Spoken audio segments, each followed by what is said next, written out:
Hello friends, જય શ્રી કૃષ્ણ બધાને. આજે આપણે એકદમ સોફ્ટ અને મોઢામાં મૂકતા જ ઓગળી જાય એવી સરસ મજાની નાનખટાઈ બનાવીશું, જેમાં આપણે ઘઉંના લોટનો, મેંદાનો, ખાંડનો, સાકરનો, ઈંડાનો, બટરનો કે અવનનો કોઈનો ઉપયોગ નથી કરવાના, છતાં પણ નાનખટાઈ એકદમ સરસ ટેસ્ટી બને છે અને ઘરમાં નાનાથી મોટા બધાને ભાવે એવી બને છે. આજની આ રેસીપી જો તમને પસંદ આવે તો વિડીયોને એક લાઇક કરી વધુમાં વધુ શેર પણ કરજો. અને જો તમે ચેનલ પર પહેલી વખત આવતા હોય તો ચેનલને સબસ્ક્રાઈબ જરૂરથી કરી નાખજો. અને જો ફેસબુક પર વિડીયો જોઈ રહ્યા હોય તો પેજને ફોલો કરવાનું ન ભૂલશો. તો ચલો રેસીપીની શરૂઆત કરી દઈએ. સૌથી પહેલાં અહીં મેં એક બાઉલ લઈ લીધું છે. તેમાં આપણે પોણી વાટકી જેટલું ઘી લઈ લઈશું. અહીં મેં ગાયનું ઘી લીધેલું છે. અને હવે આની અંદર આપણે આટલા જ માપથી એટલે કે પોણી વાટકી જેટલો જેગરી પાવડર નાખી દઈશું, એટલે કે ગોળનો પાવડર. રેડીમેડ જે આવી રીતના જેગરી પાવડર આવતો હોય છે તે જ મેં અહીં લીધેલો છે. અને હવે આપણે આ બધાને મિક્સ કરી લઈશું. તમારે અહીં ગોળનો પાવડર ન હોય કે ન લેવો હોય તો એની બદલે ખાંડનો ભૂકો કે સાકરનો ભૂકો પણ લઈ શકો છો. પણ જો તમે ખાંડ કે સાકરનો ભૂકો લેતા હોય ને તો ઘીને થોડીક વાર માટે તમારે ફ્રીઝમાં મૂકી અને સેમી સોલિડ કરવાનું અને પછી ઘી અને ખાંડ બંને મિક્સ કરવાના.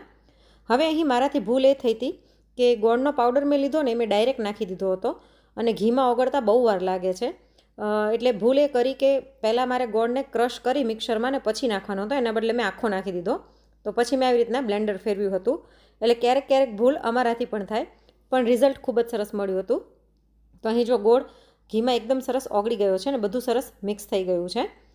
તો હવે આની ઉપર આપણે એક સૂપ ગાળવાનો ગરણો રાખી દઈએ, અથવા તો તમે કોઈ ચાળણી પણ લઈ શકો છો. આની અંદર આપણે જે વાટકીના માપથી ઘી લીધું હતું એ જ વાટકીના માપથી એક વાટકી ભરીને જુવારનો લોટ લઈ લઈશું. તેની સાથે 2 ચમચી જેટલો ચણાનો લોટ નાખી દઈશું. ચણાનો લોટ થોડોક નાખવાથી સ્વાદ ખૂબ જ સરસ આવે છે. સાથે 2 ચમચી જેટલી ઝીણી સોજી નાખી દઈશું, તેનાથી ટેક્સચર ખૂબ જ સરસ આવશે. અડધી નાની ચમચી જેટલો બેકિંગ પાવડર અને 5 ચમચી જેટલો બેકિંગ સોડા નાખી આ બધાને આપણે સાથે ચાળી લઈએ. આવી રીતના ચાળીને લેવાથી એમાં એરેશન થશે અને પરિણામે રિઝલ્ટ સરસ મળશે. તો આ બધું જ સરસ ચડાઈ ગયું છે. હવે આની અંદર ફ્લેવર માટે 5 ચમચી જેટલો એલચીનો પાવડર નાખી આને બધાને મિક્સ કરી લઈશું. આમાં આપણે ગોળ અને ઘીનો ઉપયોગ કરેલો હોવાથી ઘણી વખત ગરમીના કારણે મિશ્રણ થોડુંક ઢીલું થઈ જાય છે, તો તમે ઈચ્છો તો લોટ એડ કરી શકો છો. તો મેં આની અંદર બીજો અડધી વાટકી જેટલો જુવારનો લોટ એડ કર્યો હતો, એટલે ટોટલ 1.5 વાટકી જેટલો જુવારનો લોટ લીધેલો છે. અને આનું ટેક્સચર આપણે લોટ જેવું થઈ જવું જોઈએ, એકદમ ઢીલું પણ નહીં અને એકદમ કઠણ પણ નહીં, આ રીતનું ટેક્સચર આવવું જોઈએ. આપણે જે જમાવેલું ઘી લેતા હોઈએ ને કેવું ટેક્સચર આવે એટલું કઠણાનું નહીં આવે, થોડુંક સોફ્ટ જ રહેશે, કેમ કે આપણે ઓગળેલું ઘી લીધેલું હતું અને ગોળ લીધેલો હોવાથી ઓગળેલું ઘી જ આપણે લેવું પડશે. હવે આવી રીતના નાના નાના લુવા કરી એક ડીશ ઉપર ઇકો બેક પેપર રાખીને એમાં રાખતા જઈશું. તમારી પાસે આ પેપર ન હોય તો તમે પ્લેટને ઘીથી સાધારણ ગ્રીસ કરીને રાખી શકો છો. અને આપણે જે આ લુવા બનાવીને દરેક લુવા વચ્ચે આટલો ગેપ રાખવાનો છે. તમે જોજો અત્યારે આપણે લુવા વચ્ચે કેટલો ગેપ રાખ્યો છે, અને નાનખટાઈ બેક થઈ જાય પછી હું તમને બતાવીશ કે જરાય પણ એમાં ગેપ નહીં રહે, એટલી સરસ ફૂલે છે. તો આવી રીતના અહીં મેં આટલા લુવા તૈયાર કરી લીધા છે. આની ઉપર આપણે આછું દૂધવાળું બ્રશ લગાડી દઈશું. આવી રીતના કરવાથી ઉપરથી પણ કલર સરસ આવશે. અને આ નાનખટાઈ આપણે ગોળથી બનાવીએ છીએ એટલાનો કલર થોડોક ડાર્ક આવે છે. જો તમે ખાંડથી બનાવશો તો કલર આટલો બધો ડાર્ક નહીં આવે. ઉપરથી અહીં મેં ડ્રાયફ્રૂટની કતરણ લીધેલી છે, આની ઉપર નાખી દઈશું. અને હવે આપણે આને બેક કરવા મૂકવાની છે. તો આ બેક કરવા મૂકીને પહેલાં જ મેં કઢાઈમાં મીઠું નાખી અને ગરમ થવા રાખી દીધું હતું.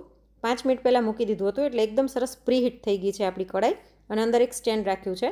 આ મીઠું મેં ઘણીવાર યુઝ કરેલું છે અને મોસ્ટ ઓફ હું બેકરી આઇટમ બનાવવામાં યુઝ કરું છું, એટલે એનો કલર આવો થઈ ગયો છે. આની ઉપર આપણે આ પ્લેટ રાખી દઈએ અને હવે ઢાંકી અને સ્લો ટુ મીડિયમ ફ્લેમ પર આને આપણે 20થી 25 મિનિટ માટે થવા દઈશું. બાકીનો લોટ હતો એની મેં નાનખટાઈ બનાવીને આવી રીતના એર ફ્રાયરમાં મૂકી દીધી છે. તો તમે એર ફ્રાયરમાં પણ આને કરી શકો છો.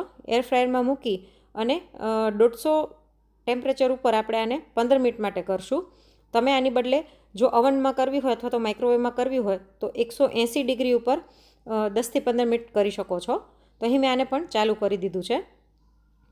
અહીં આપણે કઢાઈમાં જે નાનખટાઈ મૂકી હતી એને કૂક થતાં 20થી 25 મિનિટ જેવું થઈ ગયું છે અને જો એકદમ સરસ ફૂલી ગઈ છે.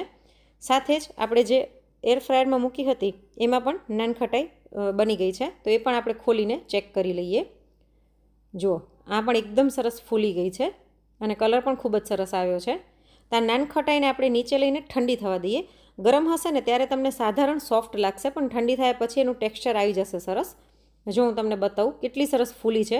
આપણે પહેલાં મૂક્યું ત્યારે ગેપ કેટલો બધો હતો અને હવે નાનખટાઈ વચ્ચે જરાય ગેપ નથી અને એકદમ સરસ અંદરથી પોચી અને જાળીદાર બને છે. જુવારનો લોટ આમે ગ્લુટન ફ્રી છે એટલે એકદમ સરસ પોચી બને છે. અને આપણે જે એર ફ્રાયરમાં મૂકી હતી નાનખટાઈ એ પણ સરસ બની છે. આમાં નીચેથી એટલો ડાર્ક કલર નથી આવ્યો જેટલો કડાઈમાં આવ્યો છે, એટલો ફરક પડે છે. બાકી ટેક્સચર અને ટેસ્ટ આનો પણ બહુ જ સરસ આવ્યો હતો. તો આવી રીતના જુવારના લોટ અને ગોળનો ઉપયોગ કરી અને તમે નાનખટાઈ જો ક્યારેય ટ્રાય ન કરી હોય ને તો એક વખત જરૂરથી ટ્રાય કરજો. અને આજની આ રેસીપી તમને કેવી લાગી અને તમે કયા શહેરમાંથી જોઈ રહ્યા છો તે મને કોમેન્ટ કરીને જરૂરથી જણાવજો. અને જો રેસીપી ગમી હોય તો લાઈક કરીને વધુમાં વધુ શેર પણ કરજો. ફરી મળીશું એક નવી રેસીપી સાથે. Thanks for watching.